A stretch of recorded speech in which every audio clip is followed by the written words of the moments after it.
మరో బ్రేకింగ్ అల్లూరు జిల్లా చింతపల్లి సమీపంలో భరోసా పార్టీ నేత పాస్టర్ అభినయ్ దర్శన్ కేసులో అసలు ట్విస్ట్ వెలుగులోకి వచ్చింది. 2 రోజుల క్రితం గుర్తు తెలియని వ్యక్తులు తనపై దాడికి పాల్పడ్డారంటూ పాస్టర్ అభినయ్ దర్శన్ ఆడిన హైదరాబాద్ పోలీసులు దాదాపు తెరదించారు. ఈ ఘటన సవాల్గా తీసుకున్నారు పోలీసులు. సీరియస్గా దృష్టి సారించి లోతుగా దర్యాప్తు జరపడంతో షాకింగ్ విషయాలు బయటపడ్డాయి. కేవలం పబ్లిసిటీ, రాజకీయ మైలేజ్ కోసమే పాస్టర్ దర్శన్ కావాలని ఈ హత్యాయత్న నాటకానికి తెరలేపినట్లు పోలీసుల విచారణలో స్పష్టమైంది.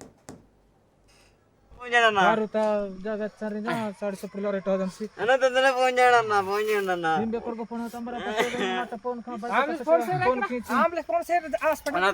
చేయండి అన్న.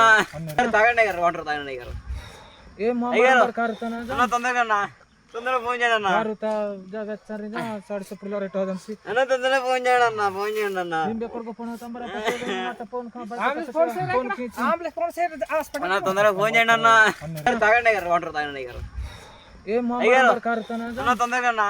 తొందరగా ఫోన్ చేయండి అన్న. ఫోన్ చేయండి అన్న.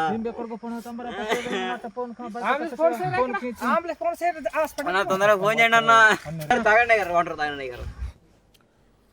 అయితే ఈ వ్యవహారం వెనక ఉన్న పూర్తి వాస్తవాలను ఇంకా ఎవరైనా సహకరించారనే కోణంలో మరిన్ని వివరాలు రాబట్టడానికి పోలీసులు రంగం సిద్ధం చేశారు. ఇందులో భాగంగా ప్రస్తుతం విశాఖలోని కేజీహెచ్ ఆసుపత్రిలో చికిత్స పొందుతున్న పాస్టర్ అభినయ్ దర్శన్ చింతపల్లి పోలీసులు తమ ఆధీనంలోకి తీసుకున్నారు. తదుపరి విచారణ నిమిత్తం భారీ భద్రత నడుమ ఆయన్ను విశాఖ నుంచి చింతపల్లికి తరలించారు.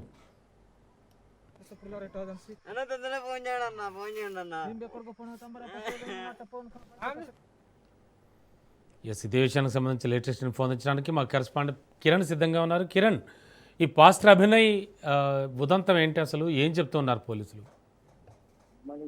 ఏదైతే 2 రోజుల క్రితం అల్లూరు సీతారామరాజు జిల్లా చింతపల్లి ప్రాంతంలో భరోసా పార్టీ వ్యవస్థాపక అధ్యక్షుడైనటువంటి అభినయ్ దర్శన్ ఎన్నికల ప్రచారం, మరోవైపు పాదయాత్ర పేరుతోటి గత కొంతకాలంగా ఏజెన్సీలో పర్యటిస్తున్నారు. ముఖ్యంగా పార్టీని బలోపేతం చేస్తూ అక్కడ ఉన్నటువంటి స్థానిక సమస్యలను వెలికితీసే దిశగా తాను ఈ యాత్ర చేస్తున్నట్టు కూడా చెప్పుకొస్తున్న పరిస్థితి. అయితే ఈ నేపథ్యంలో అల్లూరు సీతారామరాజు జిల్లాలో తనపై భౌతిక దాడికి పాల్పడి కొంతమంది వ్యక్తులు హత్యాయత్నానికి పాల్పడ్డారంటూ ఒక ప్రయత్నం అయితే చేస్తూ తను తీవ్ర గాయాల పాలయ్యారని చెప్పడం జరిగింది. అక్కడ ఉన్నటువంటి సంఘటన కూడా అదే చూపిస్తున్నది. ఈ నేపథ్యంలో చింతపల్లి ఏరియా ఆసుపత్రికి తరలించిన అనంతరం అతను తీవ్ర గాయాల పాలయ్యడంతో విశాఖపట్నం కేజీహెచ్ కూడా అతను తరలించారు. అయితే కేజీహెచ్కి తరలించిన అనంతరం కొన్ని వాస్తవాలు అయితే వెలుగు చూశాయి. మత విద్వేషాలను రెచ్చగొట్టడం కోసం క్రిస్టియానిటీని డెవలప్ చేసేందుకు ఈ రకమైనటువంటి పన్నాగం పడినట్టుగా పోలీసుల ప్రాథమిక దర్యాప్తులో అయితే తెలిసింది.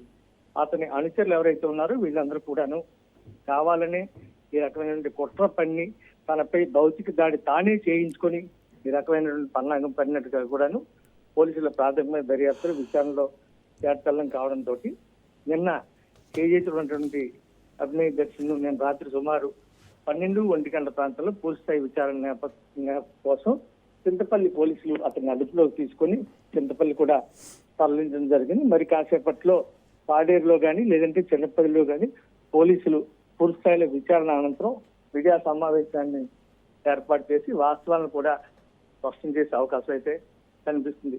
గతంలో కూడా గత కొంతకాలం నుంచి మనం చూసుకుంటే కడప ప్రాంతం చేసినటువంటి ఈ అభినయ్ దర్శన్ ఎవరైతే ఉన్నాడో గతంలో కూడా ఇలాంటి కార్యకలాపాలు చేయడం కానీ ఇలాంటి దుశ్చర్యలకు పాల్పడడం కానీ తెలిసిన సంగతి అని చెప్పి అక్కడ ఉన్నటువంటి వాళ్ళు కొంతమంది చెప్తున్న పరిస్థితి. మొత్తం మీద మనం చూసుకున్నట్టయితే మత విద్వేషాలను రెచ్చగొట్టే ఒక కీలకమైనటువంటి అంశంతో అభినయ్ దర్శన్ ఇలాంటి దుశ్చర్యలకు పాల్పడుతున్నారని చెప్పి చాలా ఆరోపణలు అయితే వెల్లువెత్తాయి.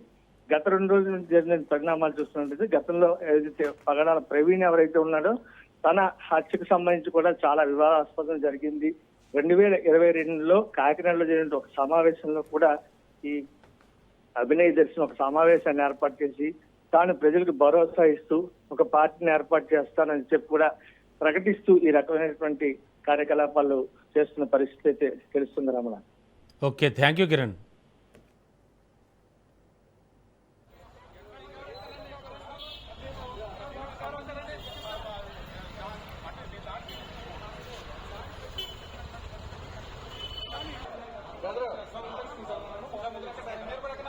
మీరు ఎక్కడ పార్టీలో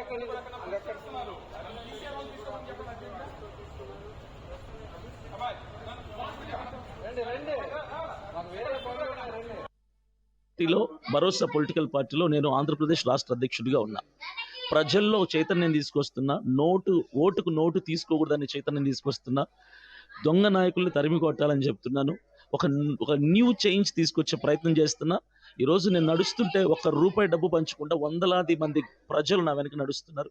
ఇది అసూయ కావచ్చు, ద్వేషం కావచ్చు. వీడిని ఆదిలోనే విరగొట్టకపోతే స్టార్టింగ్లోనే వీడు చాలా పెద్దోడు అయిపోతాడు అన్నటువంటి కుట్ర కావచ్చు, ఏదైనా కావచ్చు. సో ఏదైనా నన్ను ఇక్కడ నుంచి పాడేరు నియోజకవర్గం నుంచి తరిమేయాలనే ప్రయత్నమే చేస్తున్నారు. నేనైతే పర్టికులర్ పలానా పార్టీ అని పలానా నాయకుడు నేను పేరు చెప్పను. నాకు ఒకవేళ నా మనసులోనే నేను చెప్పను, అది నాకు సరికాదు. కాబట్టి పార్టీలో భరోసా పొలిటికల్ పార్టీ